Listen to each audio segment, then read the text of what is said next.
having the next person would be Anna. Yeah, the temporizer just went up.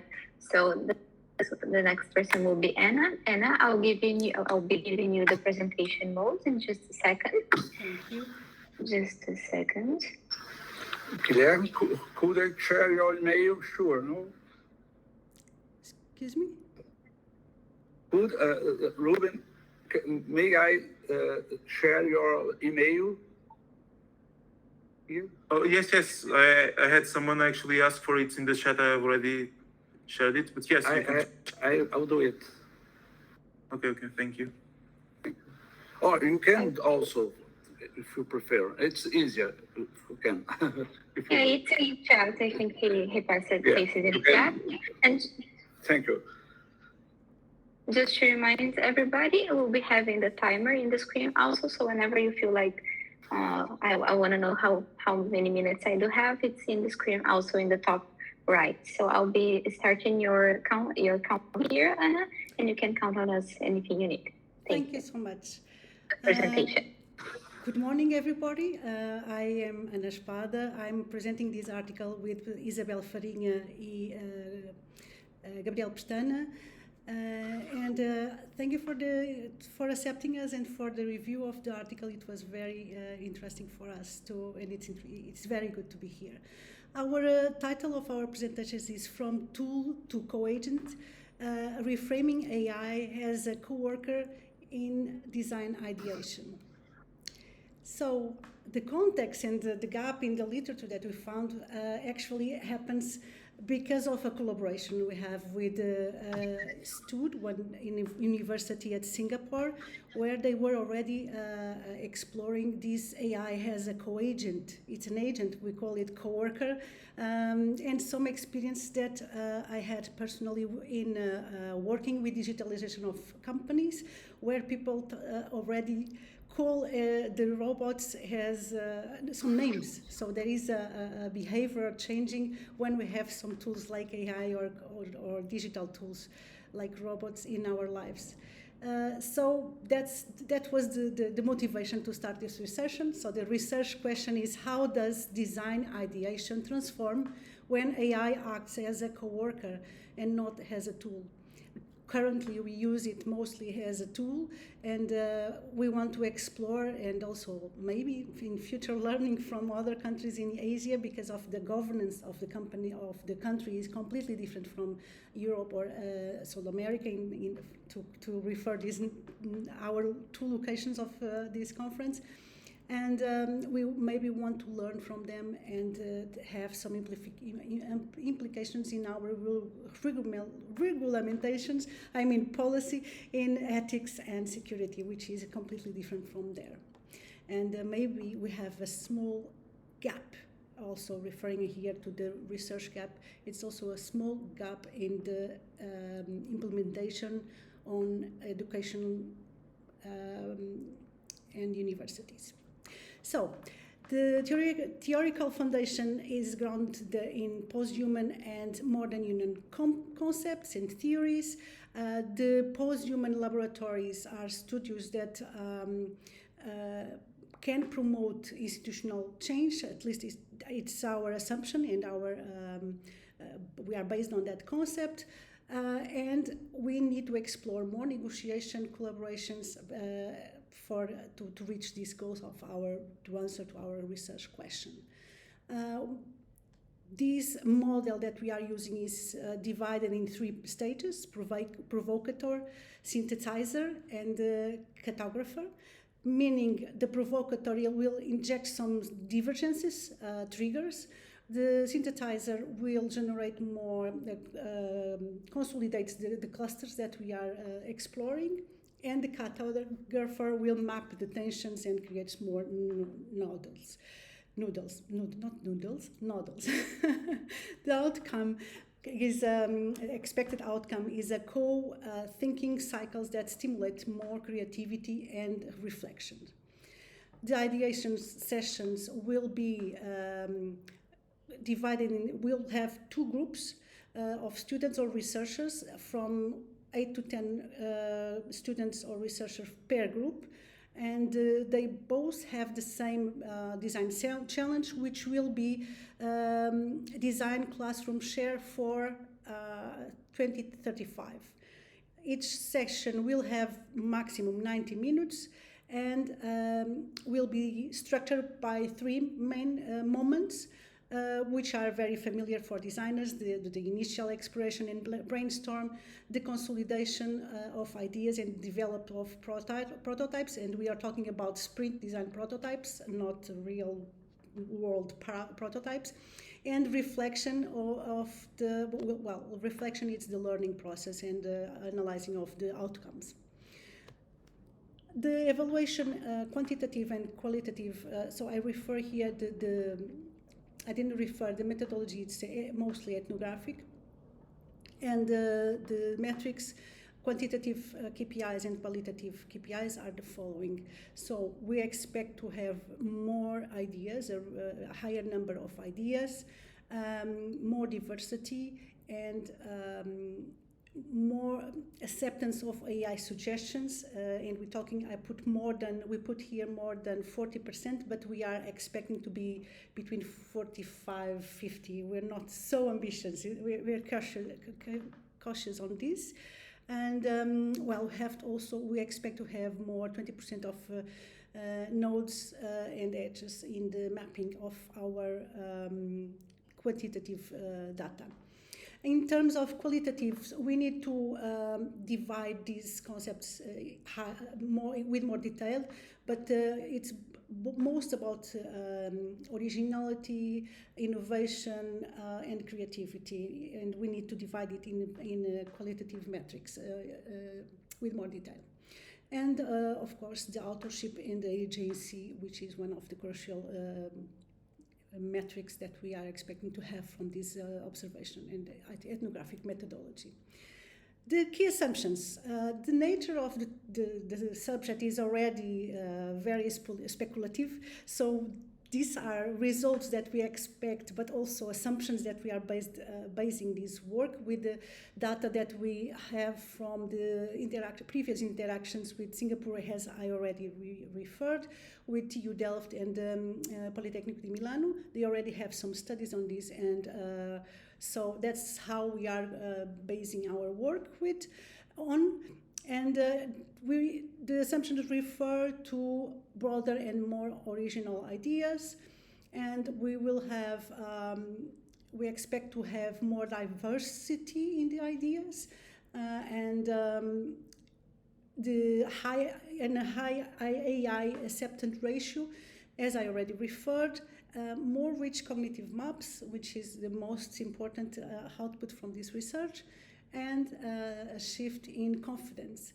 And I can give you an example of this is when we're starting, imagine that you have your professor or your customer giving you the brief of a design process, and we look at it, and nowadays it's more systematic and more not so linear approach, and we have this we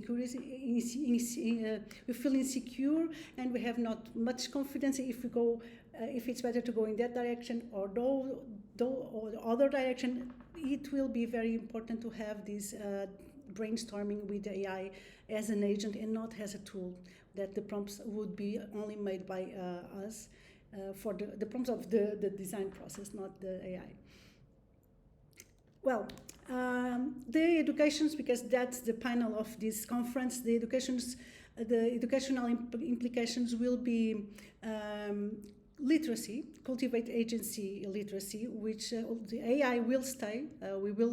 We already have it as a reality, and we do need literacy, and we can also expect to participate in the literacy to use AI as in a good way. So the technology is not the cause of all the problems that we are discussing in academia. The behavior of humans and democratization of the usage, it's the user, the caution that we have to do. So literacy will be very important. It also encourages reflection, and if we learn from Asia, China, Japan, Singapore, we can bring to the continent of America and Europe and Africa, and maybe we can create policy. We research, maybe we can write white papers and advise the policymakers to better create the rules of ethics and secure usage of AI, learning for some countries that are already advanced. The shift of the design studios will be more in from a common space that we give orders and the tool answer to us, to a negotiation space that we have dialogues and we humans decide. Sometimes we just need to go against the suggestions that AI will give us. And prepare the designers for this new ecosystem.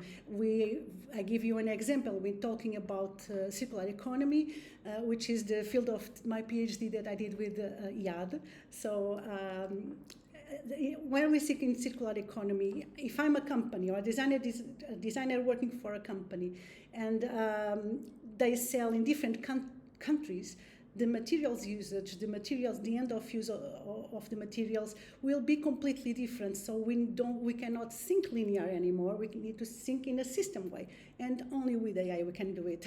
It's for several products in one company, for several companies, and several geographic usage of the products. We need to think in an ecosystem way. So we look at AI as a co-worker that will help us, and not a scary thing, not only a scary thing that will take our jobs, as everybody asks me about. The challenge and the future directions are the authorship. It's ambiguous. Who is the owner of the data created? It's AI or it's human. Hopefully will be always human.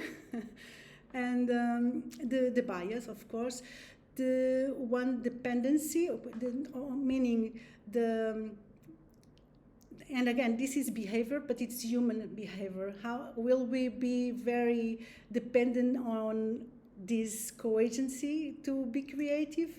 That's not a problem of the tool. That's a problem of human behavior. So there's a room of designers to help, because we designers work with usage since ever, and some of the other scientific fields just start now to look at the society part, which include behavior sciences. The future directions will be test longer and in different research settings. That's why I'm talking students, researchers, but also because it's focused on education, but also maybe other technicians from the universities and staff. And taking an influence from Ruben's presentation, maybe we can reach society, we academia can reach society and using AI. And a framework of the co-evolution. So it's a co-creation that we are talking about, and this demands different frameworks for work and for studying. As a conclusion, I have 3 points here in our presentation. AI as a co-worker is a paradigm shift. All the paradigm shifts also demand some phase out of old thinking, old mindsets, old technologies, and openness to a new transformation, technological and behavioral, and that's always is always demanding. The foster reflection, reflexivity, diversity, and ethics. It's very relevant, as we well know. And turning the studios into post-human institutional transformations and prototype them. And with that, we finish our presentation. We have here the 3 emails, ana.espada@lisboa.pt, Isabel Farinha, @istgstubal.ips.pt, and Gabriel Pestana, also with the est Stubal EPS. EPS, exactly. Thank you for everybody, your attentions, and now we have the timing for questions.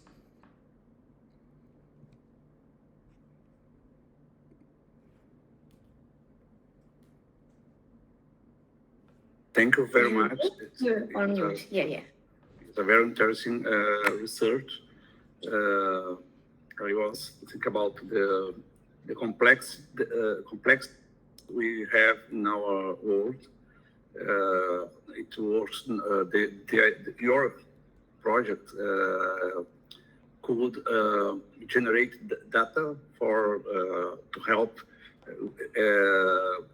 both student and professional studios, because even if you are working in a local place, some project, small city, for example, knowing what has been done around the world concerning this topic, it's very, very interesting, very important, and no one is able to get so many information. Then AI could help to select and inform about, and also, as you are proposing, be a partner process. Yes, I think for researchers, maybe we need to take our time in still doing research, but for companies and students, time reduction in the research and to have an overview and then decide, because we know with generative AI will be more rich. The selection, the answers they give us is not. We're not talking about the AI that we are now using at ChatGPT. It's 1 year or 2, or that we are talking about generative AI, and it's going to be like a reduction of time to have an idea of what's happening in different parts of the world, and we can decide if we want to adjust our research or study for that part or other.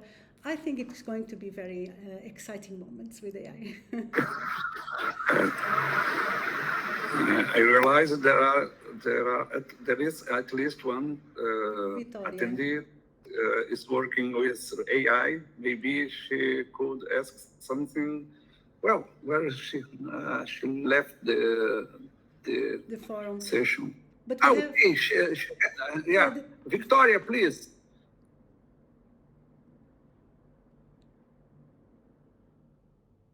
Victoria?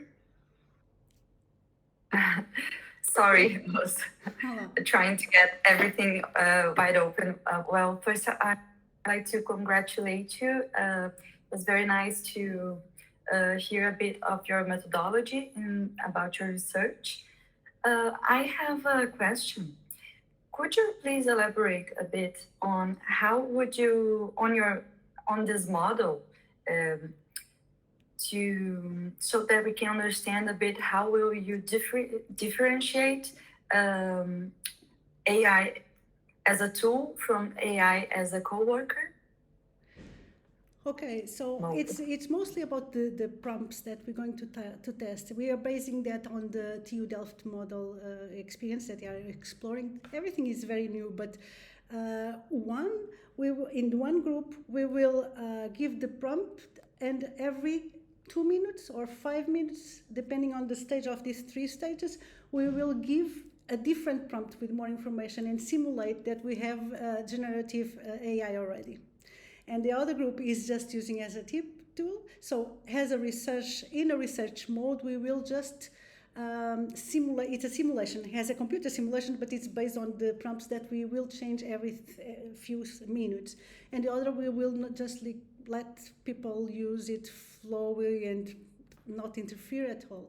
And that's the main differentiation between tools and AI, tool and the eco-agency.